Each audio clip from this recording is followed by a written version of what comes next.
Okay, so hello everyone. Myself Piyur Dana, professionally in the CA and साथ में I am a teacher also. This year, up till now, I have given 1000 hours CA lectures already and still counting that. फिलहाल here to help you with your paper number 3, CA Foundation paper number 3, that is quantitative aptitude. ठीक है, quantitative aptitude. ठीक है, जहाँ पर आपके paper के 3 sections है, right? First is business maths, दूसरा लॉजिकल रीजनिंग, ठीक है, and the last one that is statistics, ठीक है। ओके, तो देखो आपका पेपर होगा 100 मार्क्स का, +1 -0.25 एंड ये आपका मार्किंग स्कीम है, ठीक है। फिलहाल सबसे पहले हम लोग चलते हैं कि आपका प्रिपरेशन अब तक कैसा हो जाना चाहिए। That is what I am thinking.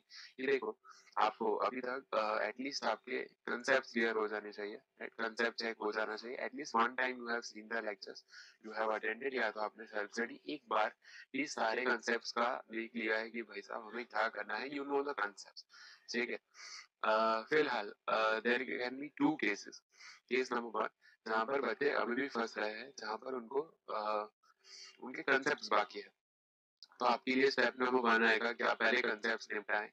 Concepts करने के बाद you can do ABC analysis, जहाँ पर ए वाले टॉपिक जो अभी भी आपको कंसेप्ट्स क्लियर करने बाकी है, राइट? तो यहाँ पर फिर कंसेप्ट्स पे आएंगे। ये कौन से कंसेप्ट्स होंगे जहाँ पर you feel it is a little tricky, या तो आपको रिवाइज करने की ज्यादा जरूरत है, थोड़ी मेहनत की जरूरत है, राइट?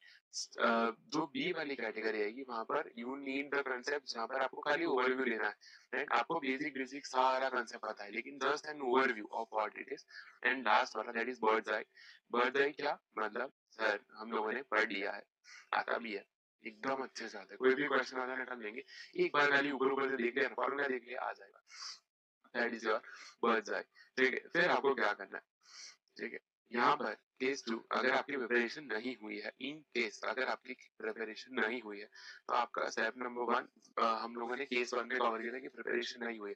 केस 2 अगर आपका प्रिपरेशन हो चुका है, तो फिलहाल स्टिल आपको एबीसी तो करना पड़ेगा, राइट? यहाँ पर भी सेम टू सेम, पहले कंसेप्ट करें, उसके बाद ओवरव्यू, जहाँ पर still you just need an overview, और लास्ट वाला दैट इज बर्ड्स आई, जो यू आर कॉन्फिडेंट कि हाँ सर ये तो आता है, राइट? अभी दोनों एक ही पोजीशन में आ गए, यहाँ से आप कैसे प्रिपरेशन करेंगे, राइट? यहाँ से आपके लिए प्रिपरेशन थोड़ा सा चेंज हो जाएगा।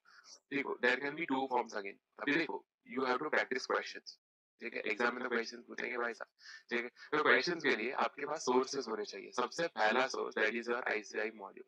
देखो अगर आप लोगों ने मॉड्यूल नहीं किया ना, तो फिर पहले मॉड्यूल करो, ठीक है? क्योंकि मॉड्यूल इज समथिंग जहाँ पर से थियरी क्वेश्चन एटलीस्ट आपके क्लियर हो जाएंगे, और ऐसा ही कई बार वहीं पर से पूछता है, तो मॉड्यूल आपकी क्लियर हो जानी चाहिए।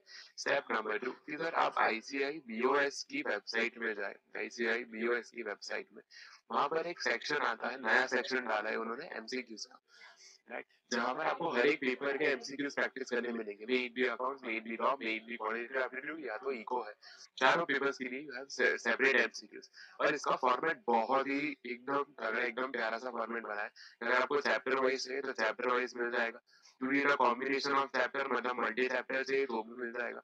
अगर you want multi chapter from different different sections, तो वो भी आपके लिए अवेलेबल है, राइट?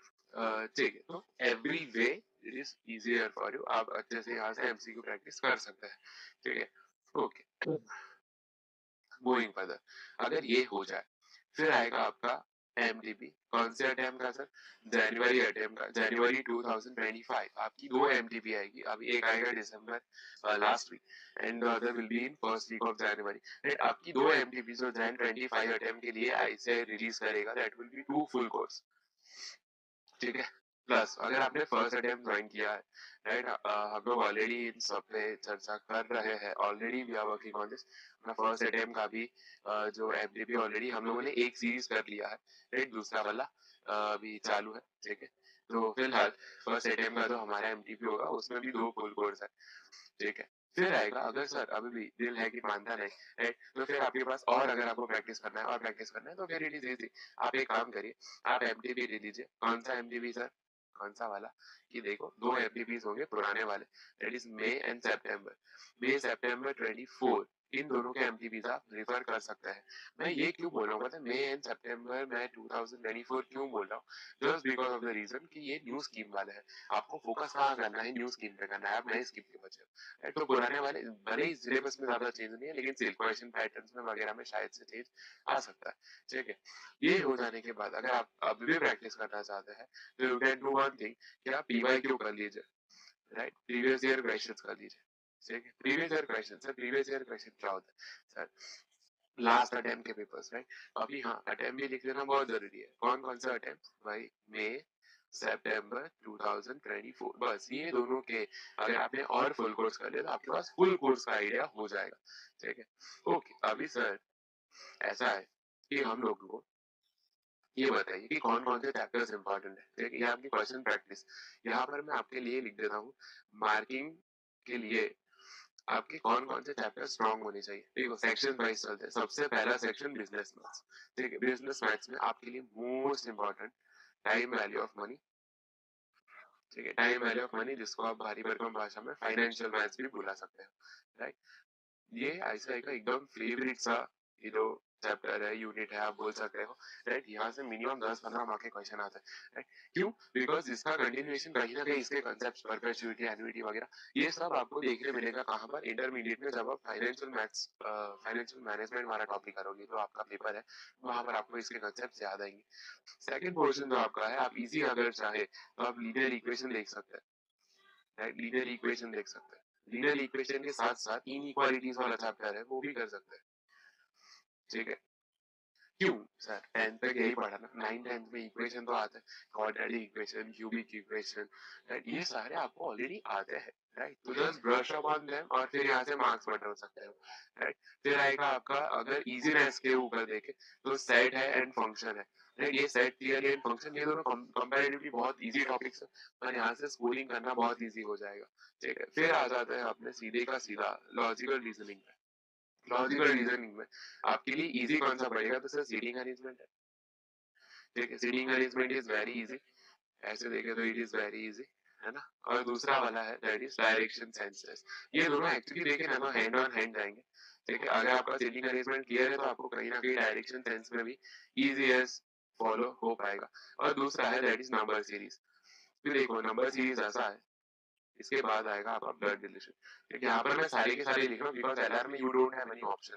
20 मार्क है, 20 मार्क के लिए खाली 4 ही चैप्टर पढ़ लीजिए ना, इजी हो जाएगा, ठीक है। अभी नंबर सीरीज में क्या है कि सर नंबर सीरीज में अगर आपने मान लो 1000 क्वेश्चन भी कर लिया ना, एग्जाम में शायद से 1001 वाला ही क्वेश्चन है, राइट। मतलब यहाँ पर आपकी खोपड़ी एक्टिव होनी चाहिए। खोपड़ी एक्टिव करने के लिए यस डेफिनेटली आप क्वेश्चन प्रैक्टिस करें, मैं ना नहीं बोल रहा हूँ, लेकिन still number series is comparatively ऐसा है कि जिनकी खोपड़ी अगर ऐसा है कि सर नहीं सर कुछ चीजें नहीं जाती है, वो पैटर्न वैटर्न समझ में नहीं आता, it's okay, not to worry.